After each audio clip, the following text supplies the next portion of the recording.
Sebuah bot pancung yang membawa sekumpulan pendatang asing tanpa izin berjaya ditahan oleh agensi maritim Malaysia di perairan Tanjung Kling, Melaka, malam tadi. Penahanan dilakukan hasil maklumat awal yang disalurkan oleh Sistem Trafik Kapal Kelang dan Pusat Penyelarasan Mencari dan Menyelamat Maritim Johor Bahru. Menurut Pengarah Maritim Negeri Melaka dan Negeri Sembilan, Kapten Maritim Salihuddin Zakaria, sebuah bot ronda yang sedang melaksanakan opat optima digerakkan sebaik menerima laporan.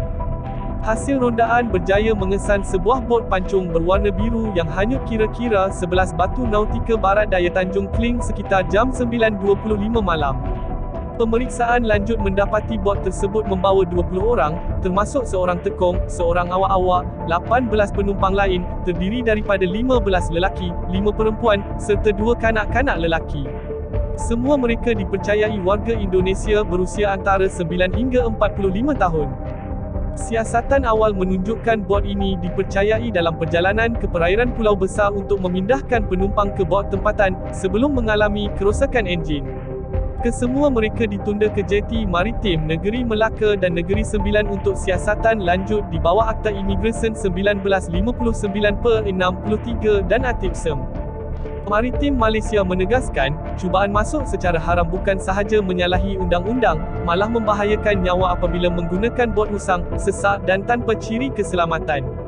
Hasil siasatan juga mendapati kebanyakan parti ini diperdaya sindiket penyeludupan yang aktif menggunakan iklan di platform seperti TikTok dan Facebook, sebelum mengenakan bayaran tinggi untuk perjalanan berisiko. Kes ini sekali lagi membuktikan bahawa media sosial sering dijadikan saluran sindiket untuk merekrut mangsa. Bagaimana pandangan anda? Adakah langkah pencegahan melalui pendidikan dan kesedaran rakyat lebih berkesan, atau perlu diperketatkan lagi operasi penguatkuasaan di laut? Tinggalkan komen anda di bawah. Dan jangan lupa, terus ikuti perkembangan isu semasa bersama kami dengan menekan butang langgan sekarang.